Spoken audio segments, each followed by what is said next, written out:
പൗരന്മാരുടെ കൂടെ അവരുടെ സങ്കടങ്ങളുടെ കൂടെ കൈത്താങ്ങായി കൂടെ നിന്നിട്ടുണ്ട് കർത്താവിൻ്റെ പേരിൽ.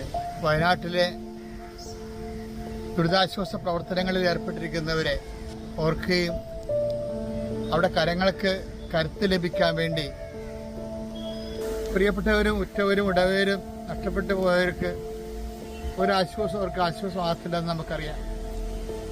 കേരള സമൂഹം ഐതിഹാസികമായ ആ സഹോദരത്വം കൂട്ടായ്മയും പലപ്പോഴും തെളിയിച്ചിട്ടുകൊണ്ടാണ് ആ കൂട്ടായ്മയുടെ ശക്തിയിലാണ് നമ്മൾ എല്ലാ ദുരിതങ്ങളെയും അതിജീവിച്ചത്.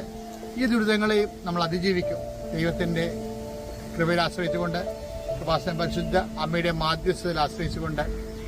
നമ്മൾ കുറച്ച് പ്രവർത്തകർ വയനാട് ദുരന്ത ഭൂമിയിലേക്ക് പറ്റുന്ന സഹായങ്ങളുമായിട്ട് പോവുകയാണ്. ഇതൊരു ഒന്നാം ഘട്ടമാണ്. ഓരോരോ ഘട്ടങ്ങളിൽ ആവശ്യമായ സഹായങ്ങൾ പറ്റുന്ന പോലെ ചെയ്യുമെന്നുള്ളതാണ് ഞങ്ങളുടെ ഈ സോഷ്യോയുടെ